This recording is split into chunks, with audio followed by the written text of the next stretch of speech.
여러분 안녕하세요. 믿음직한 원불대, 믿고 보는 원불대의 원영입니다.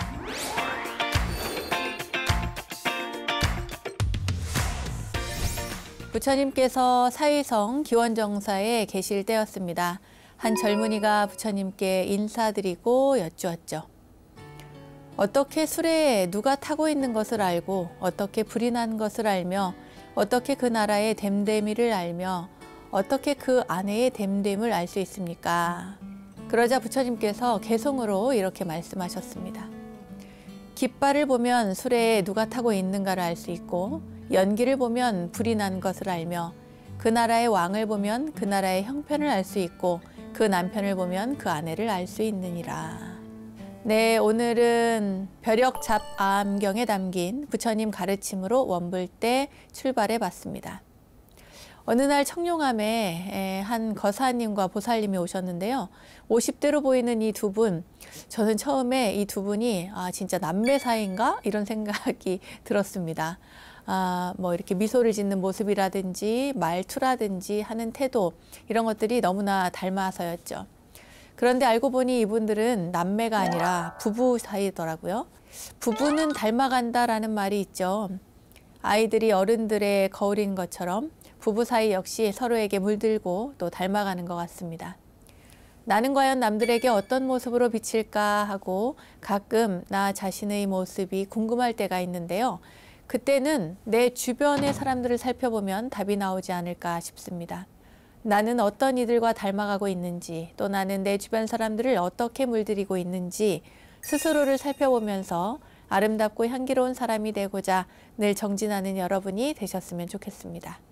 자, 늘 향기로운 사람들과 함께하는 시간, 오늘도 행복한 불교 공부 즐겁게 시작해 보겠습니다. 여러분 어서 모이세요.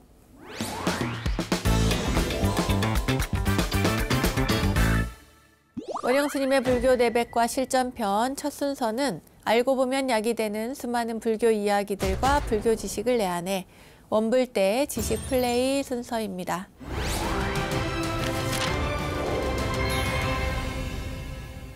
경전을 읽다 보면 늘 드는 생각이 있습니다. 우리 부처님께서는 와, 정말 친절한 분이시다. 와, 정말 자비로운 분이시다 라는 생각이 들죠. 부처님께서는 많은 경전을 통해 수행자들이 경계해야 할 사항들을 조목조목 아주 친절하게 설명하고 또 안내해 주시는데요. 수행자들 뿐만 아니라 제가자들에게 역시나 우리 부처님은 참으로 친절하십니다. 제가자들이 지켜야 할 인간관계와 윤리들을 무척이나 친절하게 안내해 주고 계신 경전이 있는데요. 바로 오늘 공부할 육방예경이라는 경전입니다. 장자의 아들이 목욕을 하고 동서남북 상하 이렇게 육방을 향해서 절하라는 부친의 유훈에 따라서 행하는 것을 부처님께서 그 뜻을 알려주면서 제가자로서 지켜야 할 실천 규범들을 친절하게 말씀해 주셨는데요.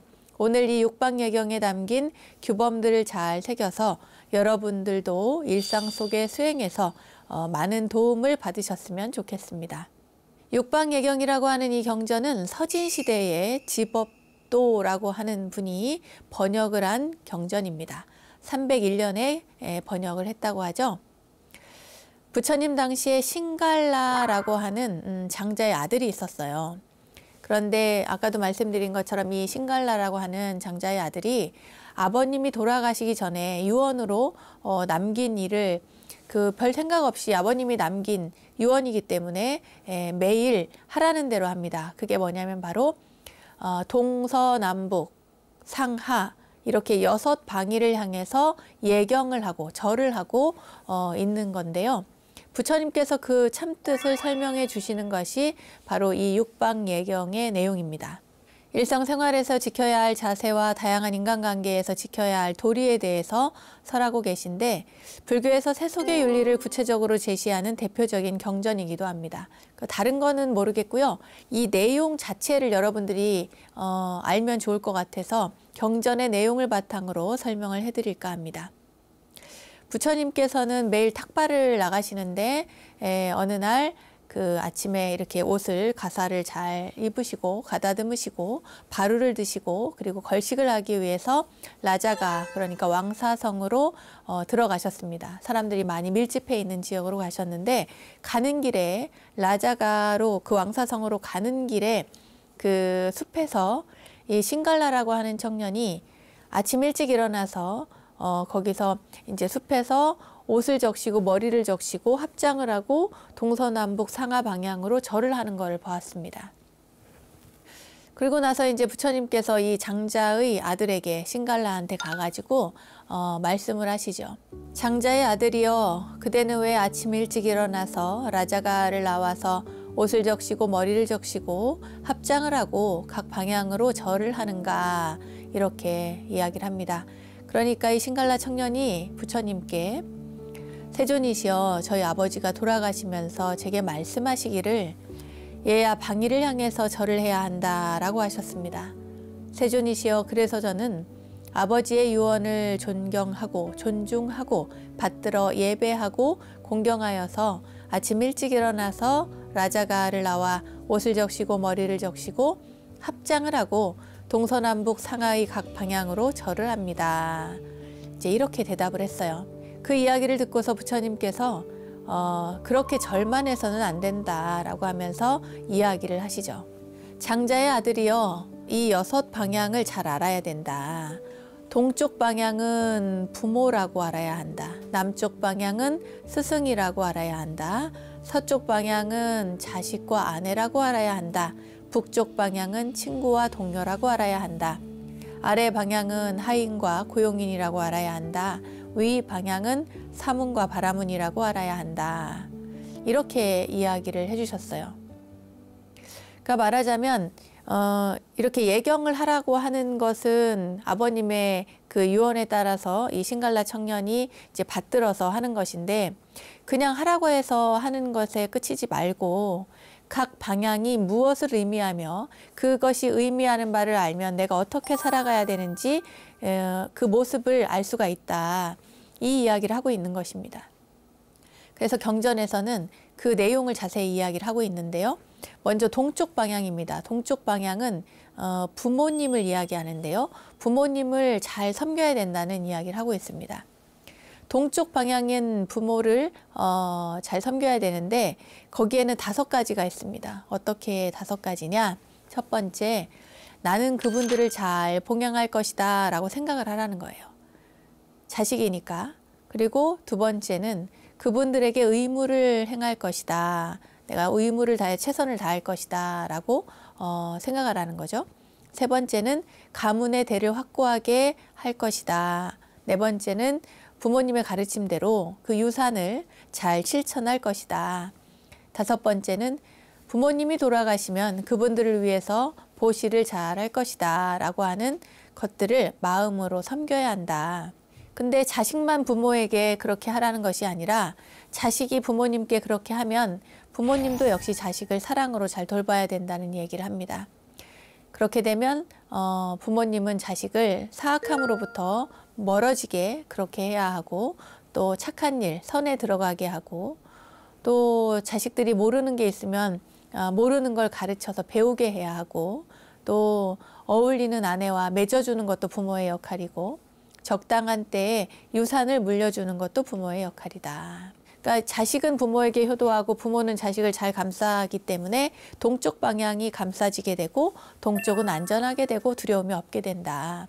이것이 신갈라에게 얘기하는 네가 동쪽을 향해서 절을 하는 그 의미다. 동쪽이 가지고 있는 모든 것들을 포함해서 부처님께서 이렇게 설명을 해주시고 계시는 거죠. 다음은 남쪽 방향입니다. 우리는 이제 동서남북 이렇게 이야기를 하는데 인도에서는 동남서북 이렇게 얘기합니다. 이렇게 시계 방향으로.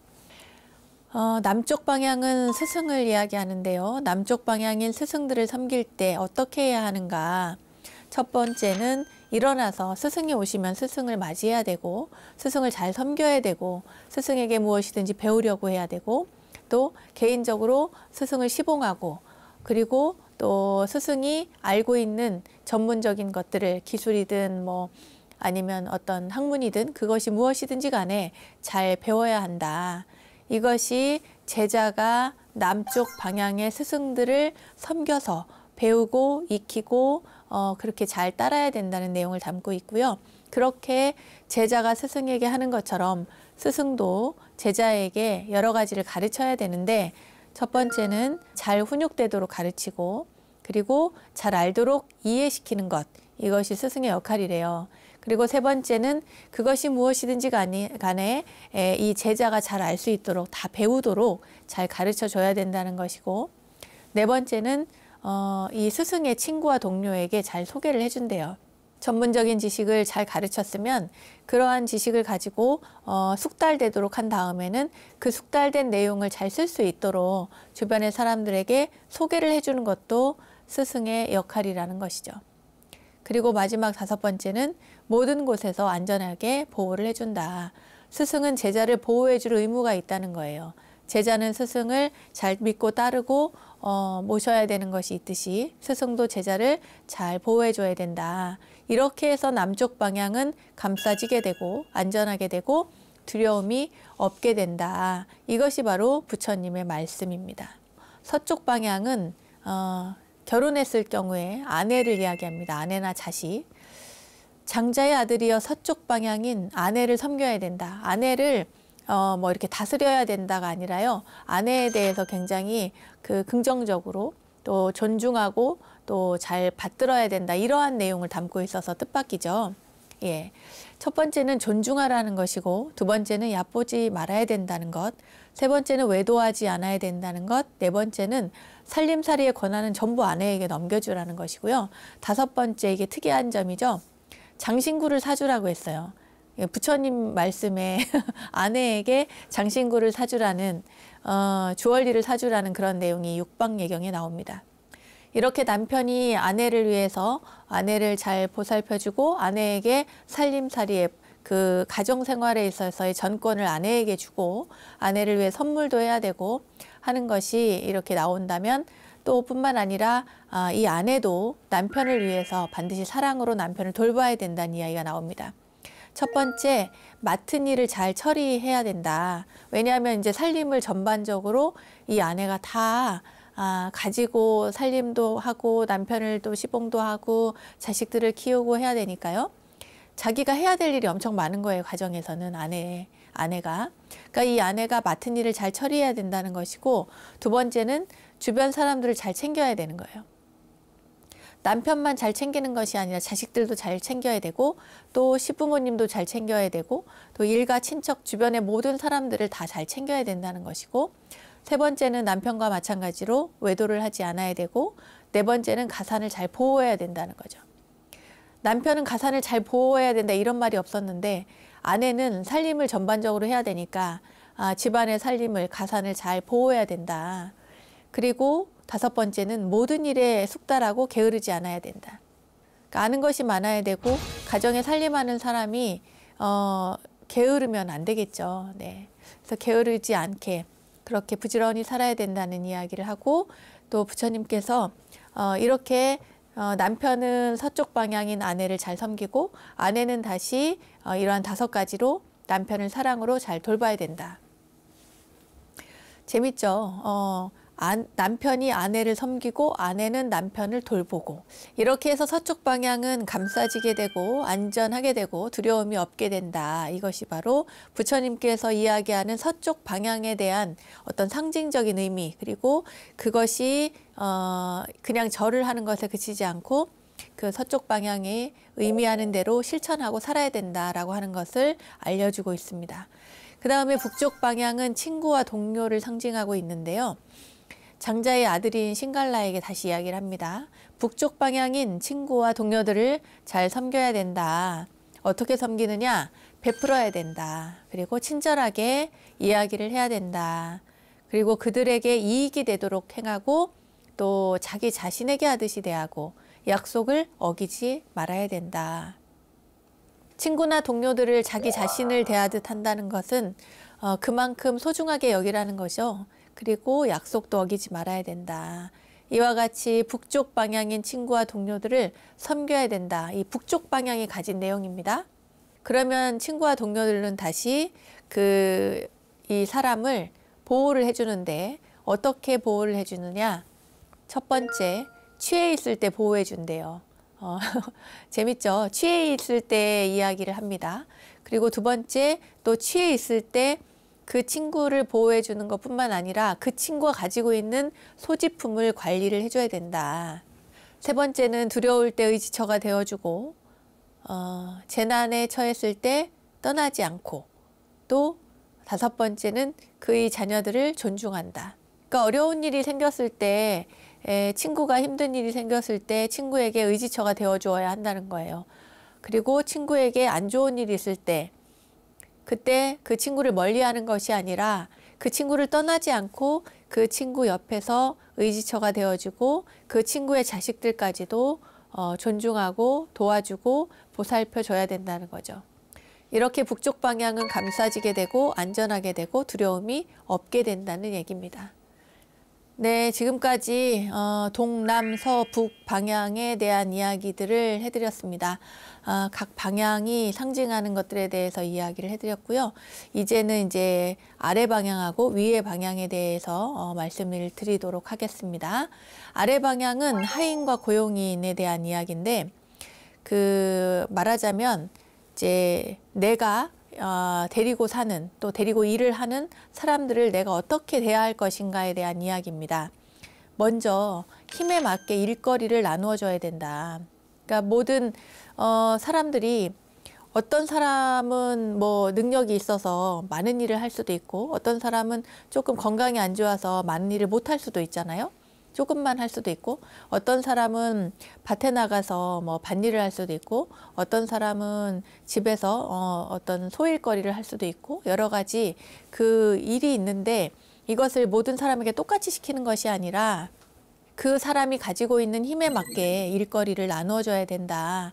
이게 그 고용인이 내가 부리고 있는 사람들을 잘 섬겨야 되는 첫 번째 일이라고 합니다. 두 번째는 음식과 임금을 제때 지급을 하라는 거예요. 그러니까 이제 먹이지도 않고 막 일만 시키고 이러면 안 된다 이거죠. 그리고 일을 시켜놓으면은 그것에 따르는 합당한 급여를 줘야 되는데 그 임금을 제대로 지급을 하지 않는다? 이러면 안 된다는 거예요. 그리고 세 번째는 병이 들면 치료를 해줘야 됩니다. 내가 일을 시킨 사람이, 그 사람이 아프면 치료를 해주는 것은 당연한 의무라는 거죠. 내가 그 사람을 책임져야 되는 것이 여기에 나오는 거예요. 병이 들면 치료해주고, 또 먹을 것도 지급해줘야 되고, 또 급여도, 임금도 줘야 되고 하는 내용들이 들어 있습니다. 그리고 또 만약에 내가 특별히 맛있는 음식이 생겼다 이러면 같이 나누어 먹으라는 이야기가 나옵니다. 이것이 네 번째, 내가 그 일을 부리는 사람들을 어떻게 할 것인가. 거기에 있어서 특별히 뭐 좋은 음식만 내가 먹고 안 좋은 음식은 다른 그 밑에 사람들이 먹고 이런 게 아니라는 거죠. 맛있는 음식이 있으면 함께 나누어 먹어야 되고, 또 때가 되면, 적당한 때가 되면 쉬게 해야 한다. 이것이 부처님께서 가르침을 주신 아래 방향인 하인과 고용인들을 섬기는 방법입니다. 이거를 요즘에 또 곁들여서 생각해 보면 정말 필요한 내용이 아닌가 그런 생각이 들어요.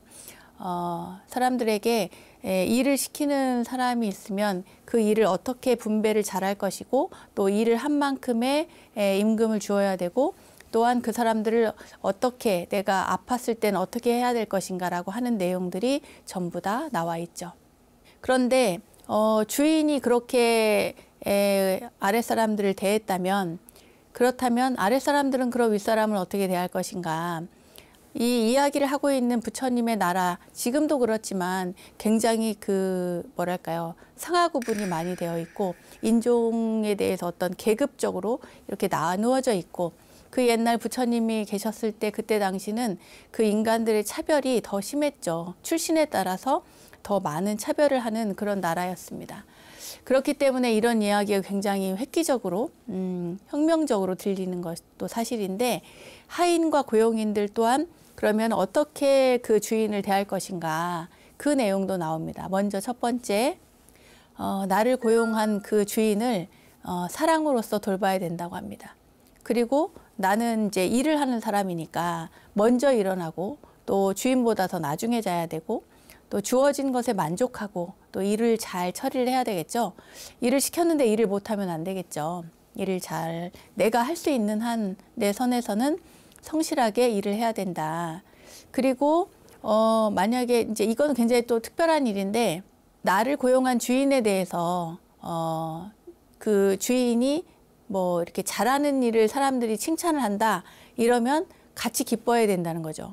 그리고 내 주인에 대해서 누군가가 이제 얘기를 하면 우리 주인이 참 잘한다 이렇게 칭찬도 할 수 있어야 된답니다. 그래서 나를 부리는 사람이 마음에 안 든다고 해서 함부로 막 얘기를 하고 욕을 한다거나 뭐 이렇게 뒤에서 막 험담을 많이 한다거나 그렇게 하면 안 된다라고 하는 내용을 담고 있습니다. 이렇게 해서 그 주인은 아랫사람, 그러니까 하인들을 대할 때 어떻게 대해야 되고 또 아랫사람들은 주인을 어떻게 대해야 되는지 그때 당시의 상황을 이렇게 떠올려 보면 서로가 서로를 잘 보호해주고 감싸고 안전하게 그렇게 하는 것이 정말 서로를 도우면서 살아가는 길이다. 이렇게 부처님께서 알려주고 계신 것 같습니다. 자, 이제 6방향 가운데 마지막 방향이네요. 위 방향이 남아 있습니다. 저 위는 바로 출가한 사문과 바라문을 이야기하는데요. 말하자면 많은 사람들을 이끌어줄 만한 정신적인 그런 영역을 담당하고 있는 분들이라고 할 수 있겠죠. 장자의 아들이여 위 방향인 사문과 바라문들을 잘 섬겨야 한다. 어떻게 섬겨야 되느냐? 자애로운 몸의 업으로 대하고 자애로운 말의 업으로 대하고 자애로운 마음의 업으로 대하고 대문을 항상 열어두고 일용품을 공급해 준다. 이제 이게 뭐냐면 이제 신구의 삼업을 맑게 해가지고 그들을 대해야 된다는 것인데 사문 출가한 분들이나 바라문들을 대할 때 항상 맑은 마음으로 대하고 그리고 뿐만 아니라 그들을 위해서 그들은 왜냐하면 탁발을 하잖아요. 걸식을 하기 때문에 그분들이 언제든 나의 집을 방문할 수 있도록 항상 대문을 열어두어야 되고 그리고 그분들이 살아갈 수 있도록 수행에 지장이 없도록 일용품을 공급을 해주는 것 또한 바로 너희가 해야 할 일이다. 이렇게 알려주고 있습니다. 그러면 제가자인 이 신갈라 청년이 만약에 그렇게 한다면 그러면 그 사문이나 출가한 사문이나 바라문들은 어떻게 할 것인가?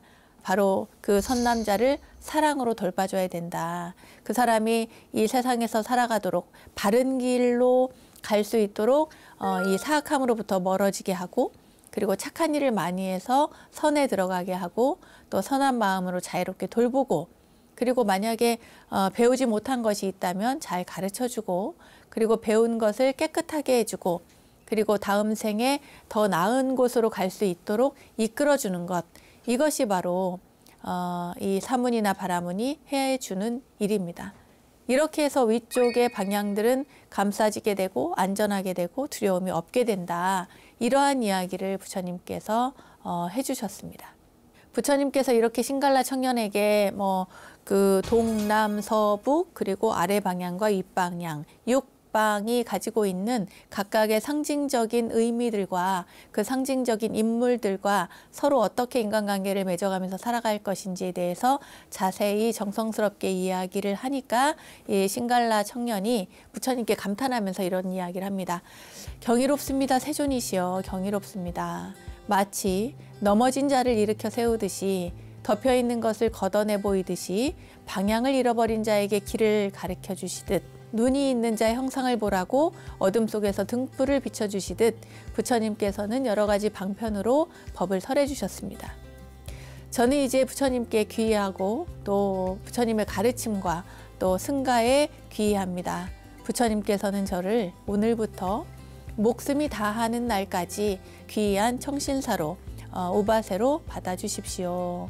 이렇게 귀의한다는 내용입니다. 네, 여기까지가 육방예경에 대한 이야기인데요. 전체적인 스토리는 그렇게 어려운 내용은 아닙니다. 여러분들 들으셨다시피 스승을 대할 때, 부모를 대할 때, 아내를 대할 때, 또 동료를 대할 때, 그리고 아랫사람을 대할 때, 또 윗사람을 대할 때 등등의 내용인데요.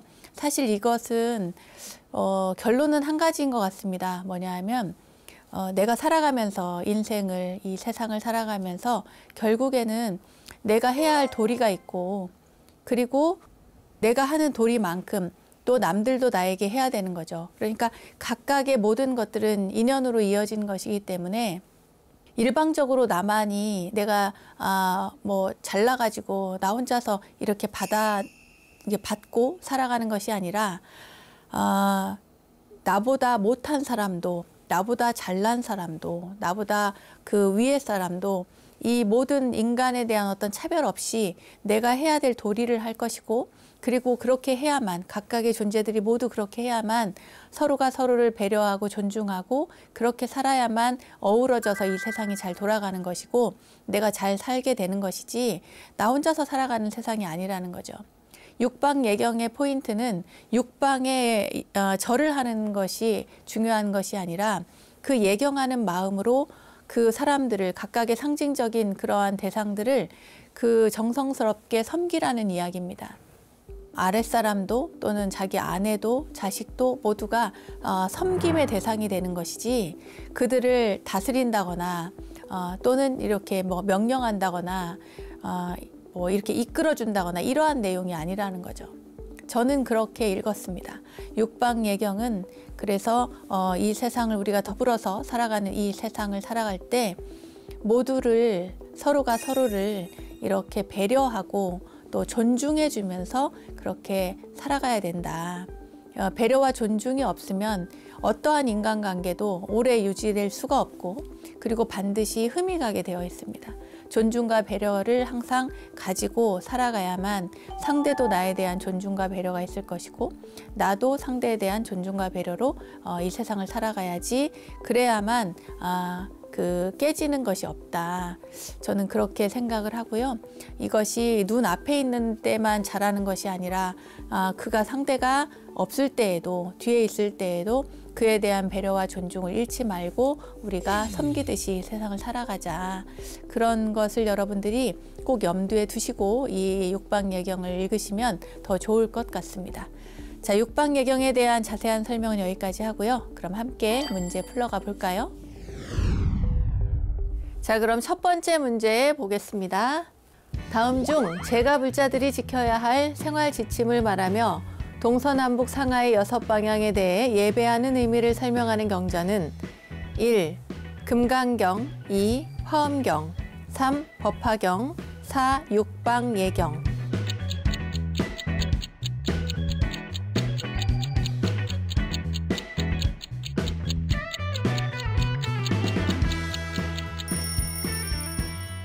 정답은 뭐예요? 예, 육방예경입니다.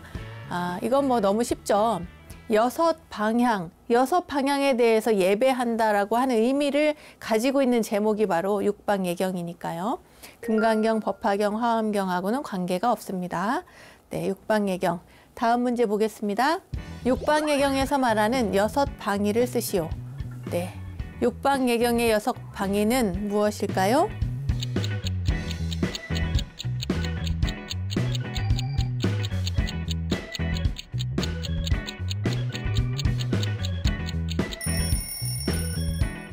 정답은 동남서북 상하입니다. 우리는 뭐 동서남북 이게 늘 익숙해서 입에 이렇게 배웠는데, 이 경전에서는 시계 방향으로 동쪽, 남쪽, 서쪽, 북쪽, 그리고 아래쪽과 위쪽 6방향을 이야기합니다.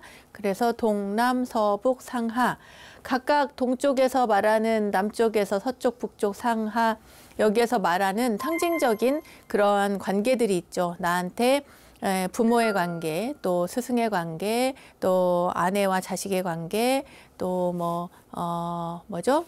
노동자들, 말하자면 내가 고용한 사람들과의 관계, 그리고 아랫사람 관계, 윗사람 관계, 스승과의 관계 등등 여러 가지 동남서북 상하의 관계들에 대해서 각각 상징하는 의미들, 그들을 대할 때 어떻게 대할 것인가에 대해서 이야기하는 것이 바로 육방예경이고, 우리가 생각하는 것은 예경을 하듯이, 예를 갖추어 그들을 섬기듯이 그렇게 대해야 된다. 배려와 존중과 사랑이 있어야 된다는 이야기를 육방예경에서 하고 있습니다. 다음 문제 보겠습니다. 다음 중 육방예경에서 말하는 6방향의 상징이 틀린 것은 1. 동쪽, 부모에 대한 예배. 2. 남쪽, 스승에 대한 예배. 3. 서쪽, 돌아가신 분에 대한 예배. 4. 북쪽, 친구와 동료에 대한 예배.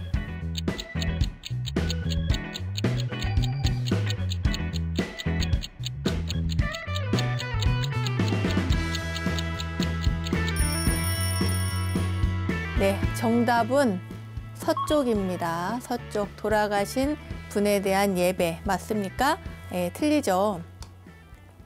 돌아가신 분, 이 돌아가신 분에 대한 어떤 예경을 만약에 찾는다면 굳이 넣어야 된다면 어디에 넣어야 되냐면 동쪽입니다. 동쪽. 돌아가신 부모님, 살아계신 부모님, 내가 이제 좋은 인연, 아끼고 있는 또 사랑하고 있던 그러한 인연들이 이 세상을 떠났을 때 그들에 대해서 뭔가 추모하는 마음이 있다거나 또는 뭐 그들을 위해서 절을 하고 싶다라고 한다면 동쪽이겠죠. 네. 여기에 해당이 되는데 실제로 육방예경 안에서는 돌아가신 분에 대한 예배를 특별히 정해서 그 방향에 절을 하거나 그러진 않습니다. 다만 굳이 찾으라고 한다면 동쪽입니다. 아시겠죠? 예, 동쪽, 부모에 대해서 예배하는 것, 부모를 어떻게 섬겨야 하는지, 살아가 계신 부모님에게 어떻게 효를 다해야 되는지, 그리고 부모는 자식에게 어떻게 대해야 되는지에 대한 내용이 담겨 있고, 남쪽, 스승에 대한 예배입니다. 남쪽은 스승에 대해서 내가 스승을 어떻게 섬겨야 되고 어떻게 배워야 되고 또 어떻게 모셔야 되는지, 그리고 또 스승은 그 제자에게 가르침을 어떻게 주어야 하는지, 그 제자가 잘 익숙하도록 학문이건 기술이건 무엇이든지 간에 능숙해지도록 잘 가르쳐야 하며, 잘 가르친 다음에는 다른 사람들을 소개를 해주는 것까지 그 모든 것들을 스승이 책임을 지고 안내해 준다. 그러니까 내가 스승에게 하는 것, 스승이 나에게 하는 것을 다 담고 있는 방위가 바로 남쪽이고, 서쪽은 누구였죠? 네, 서쪽은 가족입니다. 쉽게 말해서 가족. 가족 중에서도 바로 아내와 자식들. 네, 그 가족 가운데 부모는 동쪽을 향해 있고 아내와 자식은 서쪽입니다. 그래서 내가 아내를 어떻게 대할 것인지, 그리고 아내가 또 남편을 어떻게 대할 것인지, 그 가족 간의 관계에 대해서 상징적으로 이야기하는 게 서쪽 방향이고, 그리고 북쪽은 친구와 동료에 대한 예배. 이건 맞는 얘기죠. 친구들, 동료들을 대할 때 그 친구를 믿어주고 그 친구가 어렵고 힘들 때 또 함께하고 또 배신하지 말고 또 어려울 때 떠나지 말고 하는 등등의 이야기들을 담고 있는 것이 북쪽입니다. 또 아래쪽은 일을 하는 사람들, 그리고 위쪽은 출가한 사문이나 바라문, 이렇게 해서 6방향의 내용, 6방향의 상징적인 인물들과 그들과의 관계를 내가 어떻게 할 것인가, 그 이야기를 하는 것이 육방예경이고요. 이 육방예경을 통해서 우리는 이 세상을 어떻게 살아가야 하는지, 인간관계를 어떻게 맺어야 되는지, 그러한 내용들을 또 생각하고 또 잘 살아갈 수 있도록 이끌어주는 그런 경전이 바로 육방예경입니다. 여러분, 육방예경을 통해서 우리가 이 세상을 살아가면서 서로 의지하고 좋은 인연으로 만들면서 화합하고 배려하면서 존중하면서 그렇게 여러분들 살아가시기를 바라겠습니다. 오늘 육방예경에 관한 문제풀이는 여기까지 하겠습니다.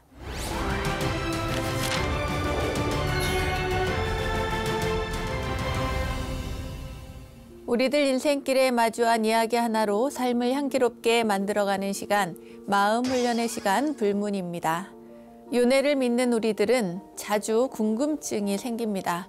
나는 과연 전생에 무엇이었을까? 또는 나는 후생에 과연 어떤 모습일까 하고요.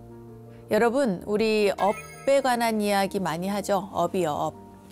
윤회의 원동력이 되는 것이 바로 우리가 짓는 이 업이고, 또 이 업에 따라서 과거와 현재 그리고 미래의 모습도 결정이 되는데요. 그렇기에 지금 이 순간, 현재를 어떻게 살아가야 할 것인가를 늘 고민하고 또 참회의 순간순간을 살아야 할 것입니다. 오늘은 이 100살이 넘은 한 가난한 노인의 이야기를 들려드리려고 하는데요. 이 노인은 어떤 사연을 가지고 있는지 지금부터 함께 하겠습니다. 사이국에 200살이 넘는 아주 가난한 노인이 살고 있었습니다. 눈썹에는 삐죽하게 이 긴 털이 이렇게 나 있었고요. 귀는 머리보다 더 이렇게 뾰족하게 솟았고, 또 이는 마치 가지런한 조개 같았다고 해요. 손은 아주 길어서 무릎을 지날 정도로 그렇게 길었다고 합니다. 특히나 이 노인은 아주 몹시 가난했다고 하는데요. 입을 옷이 없어서 거의 알몸으로 다녔고, 또 언제나 먹지를 못해서 배가 골아있고, 또 걷는 것도 그만큼 힘겨웠습니다. 어느 날 이 노인은 사는 것이 너무나도 힘들어서 부처님을 뵙고자 했는데 재석천왕과 법왕이 문지기에게 명해서 그 노인을 못 들어오게 한 거예요. 그러니까 밖에서 이제 그 부처님이 계신 처소로 들어가려고 했던 이 노인이 큰 소리로 말합니다. 내가 비록 가난한 백성이기는 하나 1000년 만에나 만날 행운으로 부처님 때를 만나서 살게 되었습니다. 이제 나의 죄와 공덕을 여쭈어서 이 갖은 고통에서 벗어나고자 합니다. 세존께서는 대자대비하시어 은혜가 미치지 않은 곳이 없다고 들었습니다. 그런데 왜 이 노인만을, 이 늙은이만을 이렇게 대하십니까? 이것은 성인의 뜻을 저버리는 것이 아니겠습니까? 라고 이야기를 한 거죠. 그러자 부처님께서 멀리서 이렇게 그 노인이 하는 이야기를 알아들으시고 그 노인을 들어오게 했습니다. 너무 이렇게 배가 고파 있었던 상태여서요. 노인은 배를 땅에 대고 엉금엉금 기어 나와서 부처님께 예경하고, 그리고 기쁨과 슬픔이 섞인 그 뒤섞인 복잡한 마음으로 자신의 괴로운 처지를 이야기했다고 합니다. 한 번 받들어 뵙기를 원하다가 이제 겨우 소원을 이루었습니다. 기력이 이미 다하여 이젠 어떻게 할 방법이 없습니다. 이제 다만 목숨이 끊어진 다음에 성인의 문을 더럽혀 거듭 죄를 더할까 두려울 뿐입니다. 세존께서 저를 가엾이 여기시어 이런 소원을 저버리지 않으신다면 이제 죽어도 한이 없습니다. 원하건대 속히 죽도록 은혜를 베풀어 주십시오 라고 부처님께 말씀을 드렸어요. 이제 그만 좀 죽고 싶으니 죽을 수 있게 해달라는 거죠. 그랬더니 부처님께서 뭐라고 말씀을 하셨냐면요. 사람이 목숨을 받아 태어나는 것은 대부분 인연으로서 이루어지는 것이다 라고 하면서 노인에게 전생 이야기를 들려주기 시작했습니다. 이제 지금부터는 노인의 전생 이야기예요. 부처님께서 해주신. 이 노인은 전생에 어떤 크고 강한 나라의 왕족의 집안에서 아들로 태어났습니다. 그러니까 태자가 됐죠. 태자가 돼서 위로는 부모님에게, 왕에게, 왕비에게 총애를 받았고 아래로는 신하와 백성들의 그런 받듦을 받았습니다. 그런데 그 태자의 지위와 신분만을 믿고 그 방자하게 굴어서 많은 사람들이 이 태자를 가볍게, 뭐랄까, 좀 무시하는 그런 태도를 보였던가 봐요. 언제나 모든 사람을 아래로 대하면서 거만하게 굴었기 때문이죠. 또한 백성들로부터 많은 세금을 걷어서 백성들의 살림을 늘 힘들게만 했습니다. 오로지 걷어들이고 쌓아둘 줄만 알았지 보시할 줄을, 베풀 줄을 모르는 그런 태자였던 거예요. 그때 정지라고 하는 가난하고 검소한 사문이 먼 나라로부터 와서 일부러 이 태자를 만나러 갔던 그런 일이 있었습니다. 이 사문이 많은 것을 달라고 한 것도 아니고 그냥 딱 한 가지, 그 수행자들이 입을 만한 그런 법의를 하나만 해달라고 이야기를 했습니다. 그런데도 그때 그 사문의 그 청을 이 태자가 들어주지 않았어요. 그것도 모자라서 부당하게 그를 대접해서 아주 심하게 대했죠. 옷을 주지 않은 건 뭐 당연하고요. 밥도 주지 않고 7일 동안 물 한 모금을 주지 않고 그렇게 이렇게 그 가두어 두었던 모양입니다. 그래서 이 태자가 그렇게 대한 이 사문이 탈진해서 기진맥진하게 됐죠. 그때 그 태자는 이 사문이 기진맥진하고 거의 뭐 죽음에 이를 정도로 이렇게 있으니까 대중을 모아놓고 그 사문을 구경하게 하고요. 그리고 오락거리로 만들어서 더 비참하게 만들었습니다. 그 모습을 보던 신하가, 그때 당시에 그 태자의 신하가 보다 못해서 간청을 하죠. 저 사문은 겉으로 보기에도 인자하고 공손하지만 속마음도 아주 도덕적으로 존경할 만한 그런 분입니다. 그러므로 몸을 얼게 해도 추워지지가 않고 또 배를 줄이게 해도 배고파하지 않습니다. 사문이 태자님께 구걸하는 까닭은 태자께서 복을 짓게 하기 위한 것일 뿐입니다. 법의를 주지 않음도 그렇거니와 어째서 그를 그렇게 괴롭히는 것입니까? 이제 그만 그를 놓아주시고 더 이상 죄를 쌓지 마십시오 하고 이 신하가 전생의 그 태자에게 이야기를 한 거죠. 그러자 태자가 그 얘기를 듣고 답을 합니다.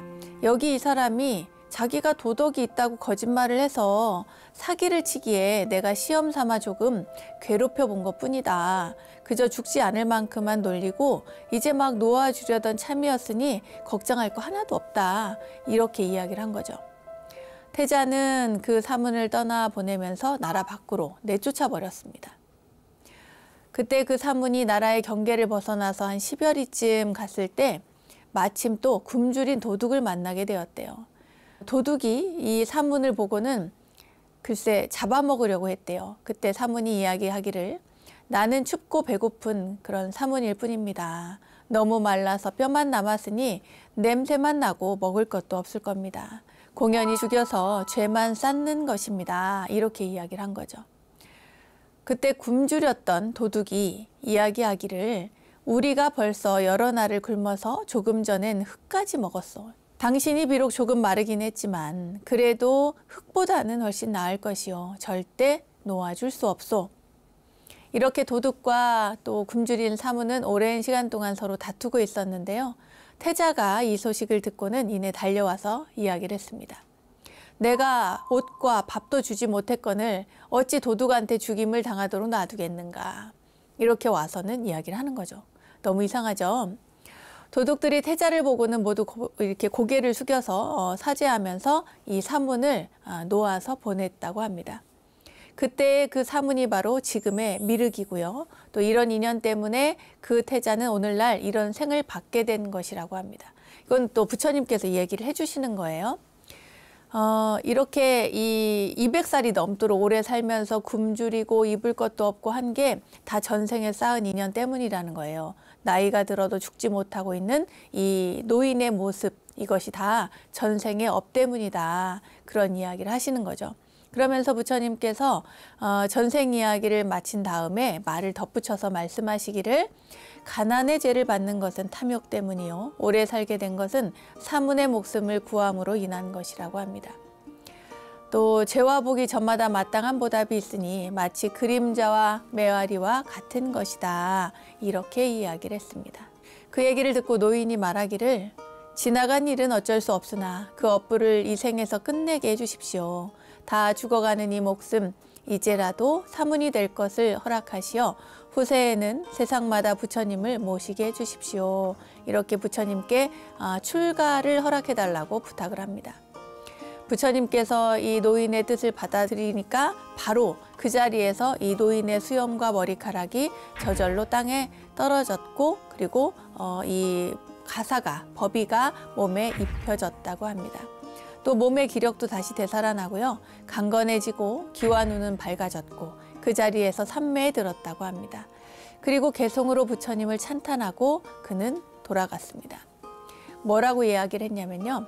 나는 옛날 사랑받는 태자가 되어서 인과 의를 알지 못했으니 귀함을 뽐내며 제멋대로 굴었으며 그때 큰 나라의 왕이었습니다. 스스로 죄도 복도 없다 하면서 이것이 언제까지 보장되는 줄 알고 헛되이 생과 사의 대립을 깨달았기에 이제야 그 재앙을 받습니다. 죄로부터 다시 복을 받게 되었음은 하늘 중의 하늘을 뵙게 된 덕분이며 지난 죄를 해탈하고서 다 죽어가는 때에야 법의 문에 듭니다. 영원히 간탐하는 마음을 여의고 길이길이 부처님을 멀리하지 않으면서 만겁 동안 보전 유지하오리다. 이렇게 이야기를 한 것이죠. 그래요.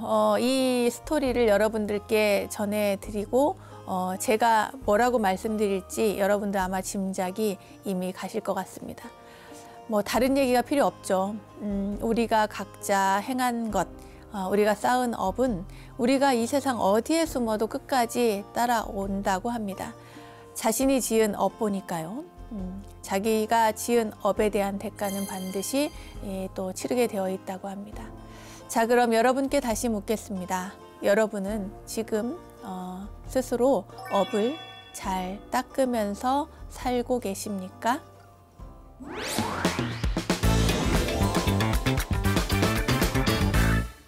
부처님의 가르침을 실생활에 적용할 수 있도록 친절하게 설명해 드리고 있는 원영스님의 불교 대백과, 오늘은 한눈에 보는 경전 시리즈를 주제로 육방 예경에 대해서 공부해 봤고요. 빈궁 노공경에 담긴 빈궁한 노인의 업에 대한 이야기도 전해드렸습니다. 자, 알미지혜가 가득한 시간 원불대, 오늘은 여기까지입니다. 원불대와 함께 불교 공부는 물론 삶의 지혜를 찾는 시간 만들어 가시기 바라고요. 공부하는 원불대, 수행하는 원불대 여기서 마치겠습니다. 다음 시간에 또 만나요. 감사합니다.